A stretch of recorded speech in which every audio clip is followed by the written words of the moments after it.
Halo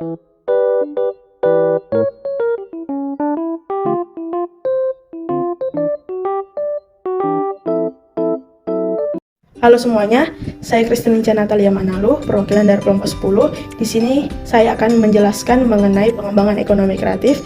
Yang adapun submateri yang pertama, alasan pengembangan ekonomi kreatif. Pengembangan ekonomi kreatif didasarkan pada fungsi, peran, dan juga kontribusi ekonomi kreatif terhadap aspek kehidupan masyarakat, negara, dan juga bangsa. Menurut Departemen Perdagangan RI, ada 6 alasan mengapa ekonomi kreatif dikembangkan, yaitu sebagai berikut. Alasan yang pertama, ekonomi kreatif berkontribusi terhadap A. Pendapatan domestik bruto atau PDB.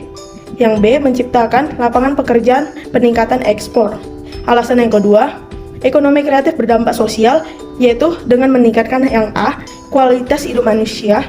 Yang B. Peningkatan toleransi sosial.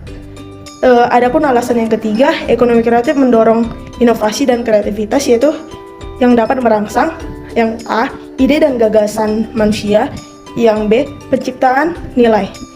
Adapun alasan yang keempat, dengan ekonomi kreatif sumber daya terbarukan, yaitu yang A. Berbasis pengetahuan dan kreativitas. Yang B. Green community.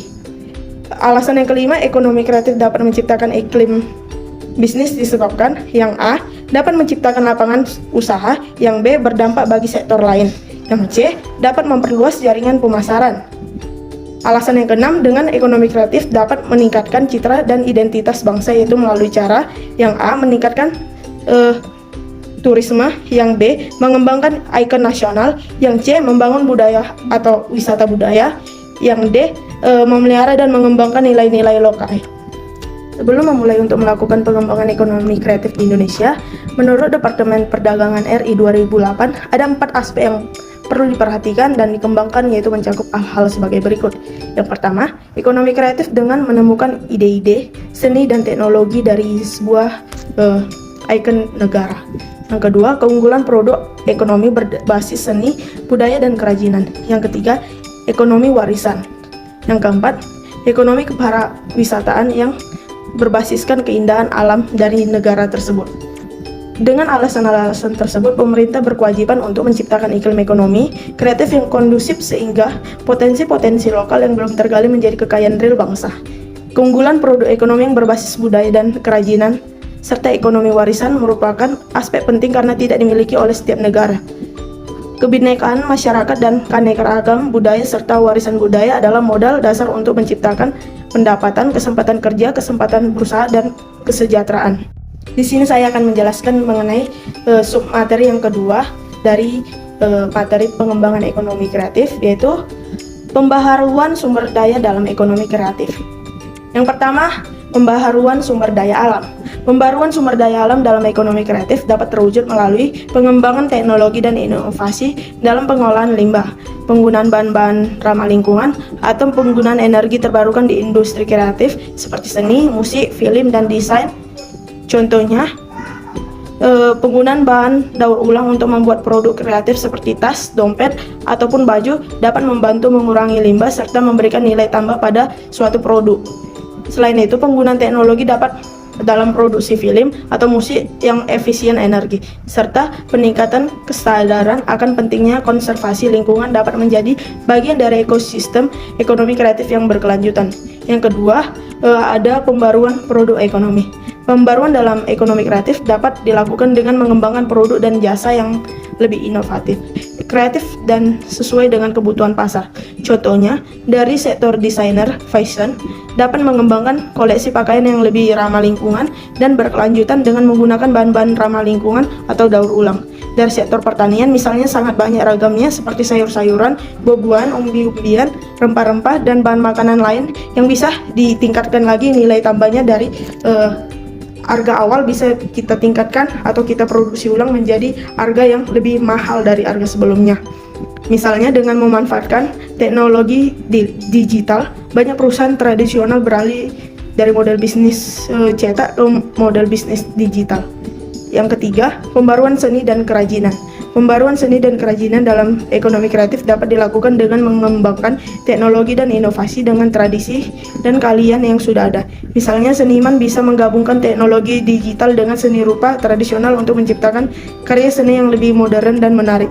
Kerajinan tangan yang juga dapat disempurnakan dengan teknologi modern seperti mesin CNC atau laser cutting yang memungkinkan pembuatan produk yang lebih presisi dan efisien. Contoh lainnya, seniman juga dapat mengeksplorasi material yang lebih ramah lingkungan atau mengembangkan teknik baru dalam pengolahan bahan-bahan alami seperti batik, anyaman, atau tenun. Dengan melakukan pembaruan dalam seni dan kerajinan, pelaku ekonomi kreatif dapat terus mengembangkan kreativitas mereka, meningkatkan nilai produk, dan memberikan pengalaman baru pada konsumen. Yang keempat, ada pembaruan ekonomi kepariwisataan. Sumber daya alam, seni, kerajinan, dan wisata budaya dapat direkayasa, dikolaborasikan, dan dikembangkan untuk menghasilkan pembaruan serta nilai tambah dari waktu ke waktu. Demikian juga dari sektor wisata seperti wisata alam, wisata seni, wisata budaya, wisata belanja dan perdagangan, wisata makanan kuliner, wisata seni, wisata bahari, wisata olahraga, dan lain sebagainya sebenarnya dapat dikembangkan serta direkayasa menjadi sektor yang sangat komersial. Indonesia merupakan negara yang sangat kaya dengan warisan budaya seperti arsitek.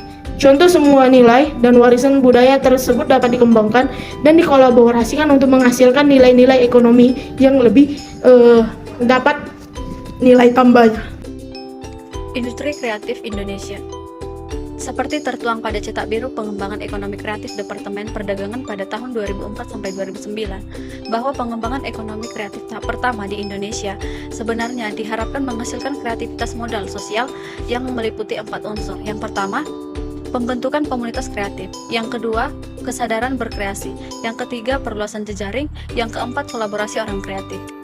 Setelah kreativitas modal sosial terbentuk, langkah berikutnya adalah membentuk Cetak Biru Industri Kreatif Indonesia yang bagi menjadi 2 tahap. Yang pertama, tahap penguatan.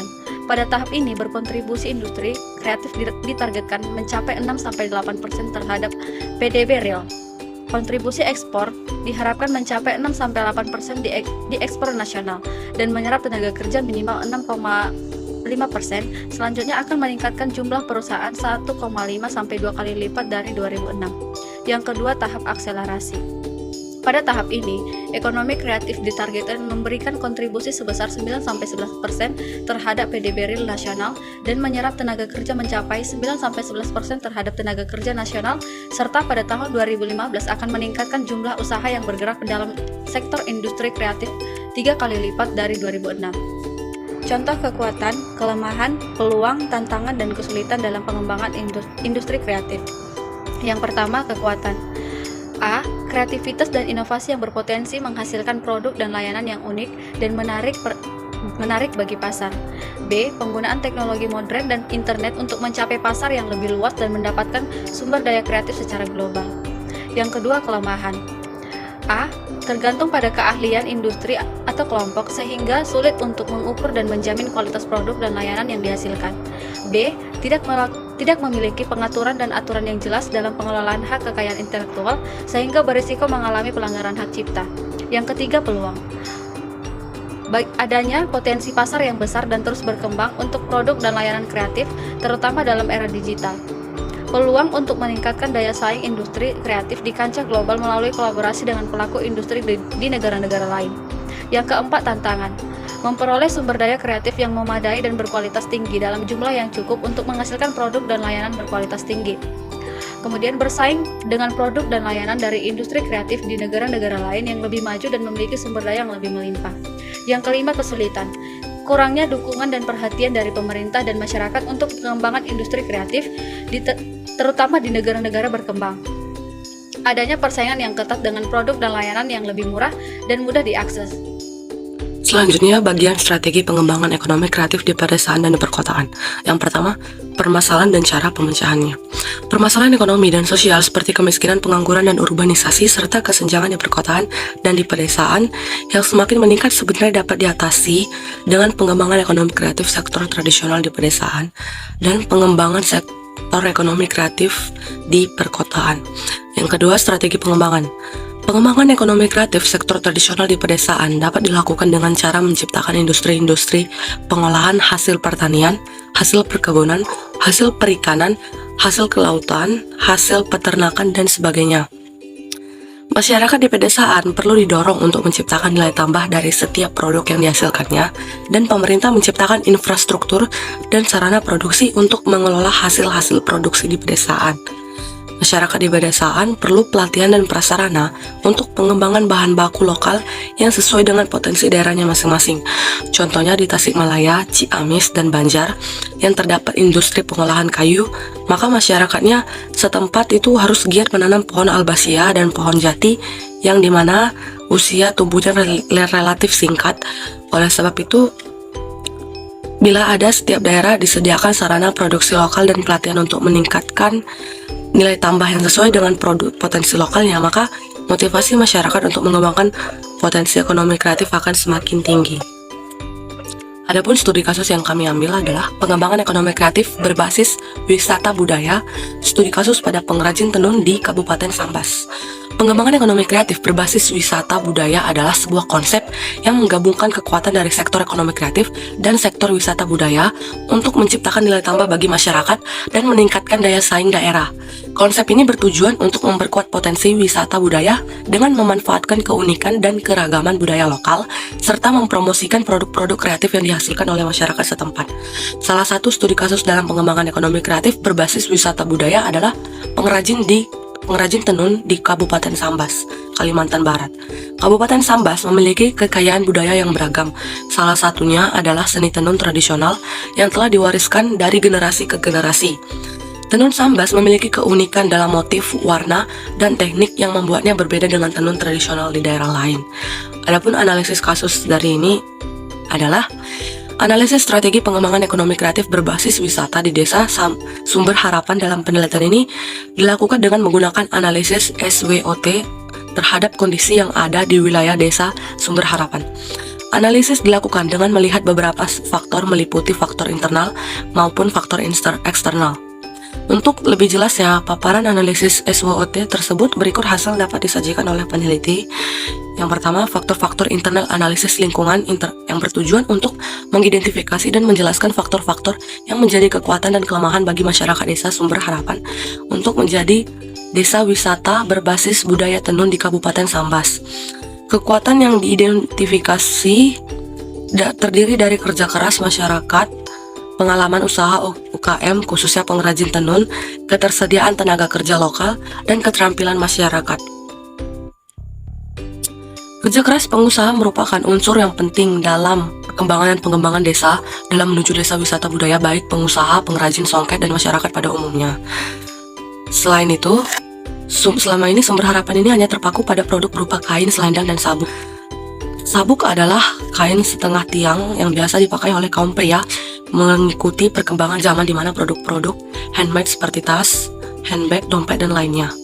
Hal ini karena daya dukung pengembangan wisata tenunnya memerlukan masyarakat yang inovatif dalam pengembangan desa sehingga benar-benar harus menarik untuk dijual, maka itu dibuatlah produk hasil tenun yang menjadi pendukung sektor wisata budaya di Desa Sumber Harapan ini. Nah, yang kedua itu adalah dari analisis faktor eksternalnya. Analisis faktor eksternalnya itu yang menjadi peluang dan ancaman bagi Desa Sumber Harapan yang akan menjadi desa wisata budaya berbasis kerajinan, tenun, dan potensi lainnya. Peluang yang diidentifikasi terdiri dari potensi tenun desa, pangsa pasar semakin besar, menciptakan lapangan usaha baru, teknologi pengolahan semakin modern, serta dukungan pemerintah cukup besar. Ancaman yang dihadapi terdiri dari ketidakpastian harga baku dan produk olahan pasar yang dikuasai oleh produk dari luar.